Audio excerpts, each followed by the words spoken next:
Hello everybody, Veronica Ray here. Welcome back to my channel. Today we are talking about the Death card.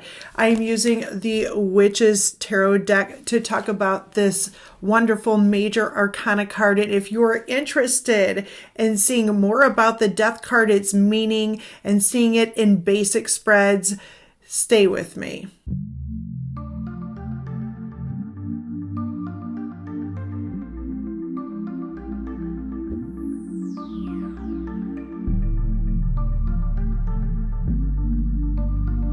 Hey everybody, thank you for stopping by to talk about the Death card. This card is lovely when you see it in the upright position in a tarot spread. The basic meaning of the card is transformation, change, but in a monumental manner, at least in my opinion.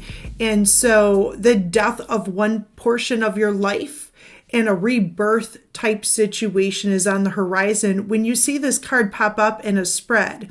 We're going to talk about seeing it as a central issue, and we're going to also look at this card coming up as a 1-card answer, a 3-card spread, and more. So for the Death card to show up in a central issue, it would be pretty much in the center, and I'll just pull some cards just to show you what it could look like in a 5-card, okay? So as a central issue, this is going to be the most important part of the reading. When we talk about the central issue, it is like whatever the question you asked, this would be your main answer. And what's around it, depending on what type of spread you use, will be supporting the energy coming through for this card. So what we talked about before is the Death card is a monumental turn, the ending to one cycle, beginning of another. The 13 goes down to a 4. And that is about security and stability.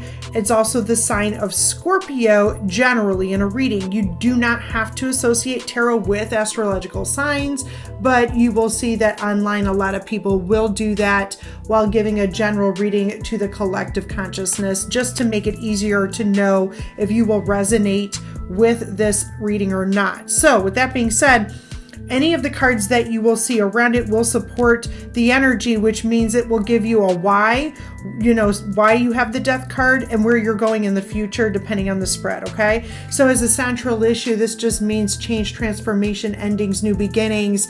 However, for me, and this is a tidbit that I often give to my viewers, I see it as a longer change. It is not an abrupt ending. It is something that has been going on for quite a while.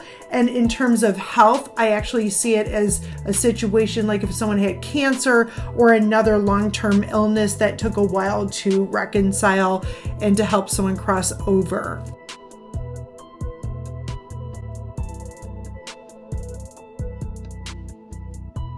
In terms of the Death card being a yes or no answer, I actually see this as a yes instead of a no. If it comes up reversed, I would say that this is a no.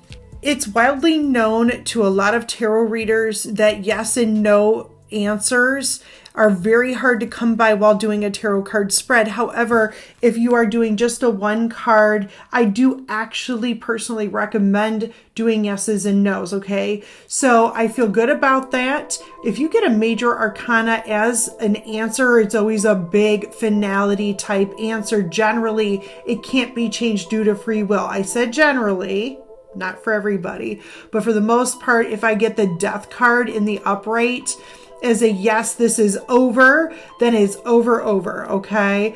But the beauty of the Death card is that things can transform when you get this card in a spread. So it's not always about the death of a human or something will never come back to you. It means that something will change. So for example, if you wanted to know if your marriage is going to stand the test of time and you get the Death card in the upright position, it means yes, it will stand the test of time, but things will be changing to allow that to be true.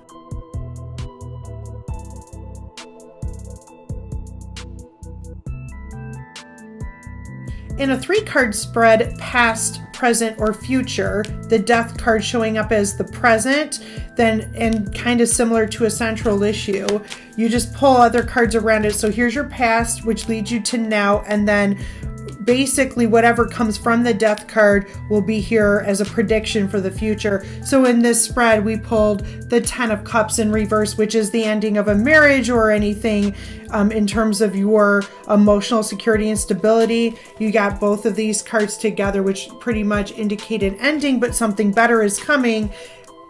With the 7 of Wands, I feel like it's the end of fighting in a marriage that will stand the test of time, or the ending to family issues. A lot of times the 10 of Cups would be that. So just as an example, it's like, where did we come from? Where are we at now? And how does this affect your future? So the death card in this case would be affecting the future in a much more positive light for the current than it was before. People are so terrified of certain cards in tarot, especially standing alone, such as the Devil card, the Tower card, Death card is a big one. So I really feel like people need to be more open-minded about this. This is more about the cycles changing and who you are as a person, because we can't stay the same.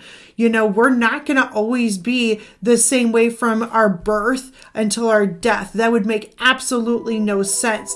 We die time and time again in life, and that is what this card for me represents as a tarot card reader. You don't have to see it the same way I do, but I always see this as a positive. In the reverse, I tend to see the death card is dragging something on and not letting go, and not allowing yourself to breathe, or not allowing change to occur.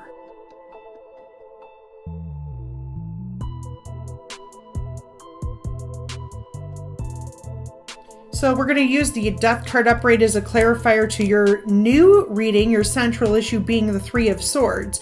So the clarifier for me usually is a Y, unless you're asking Spirit, Universe, or the cards to focus on the future. But as the death card as a clarifier to your central issue, in this case is going to be the 3 of Swords. It just means that something had to end for there to be a separation, or some sort of betrayal, or someone feeling betrayed, someone feeling cut off, someone feeling like they're having trouble in communications with another. So the death card as a clarifier generally just means the same as the normal meaning. Or if you have other cards supporting the Y, which we would here, in this case, it's going to be a certain person betrayed someone else, ended a situation. Swords are abrupt energy. So as a clarifier, we're looking at it as something had to end, but it wasn't going to end. So this person was ruthless and ended it. Thanks for showing up for today's tarot tidbit. If you like what you see, please click the like button, and don't forget to hit the subscribe button as well as the bell to be notified for when I upload your next tidbit.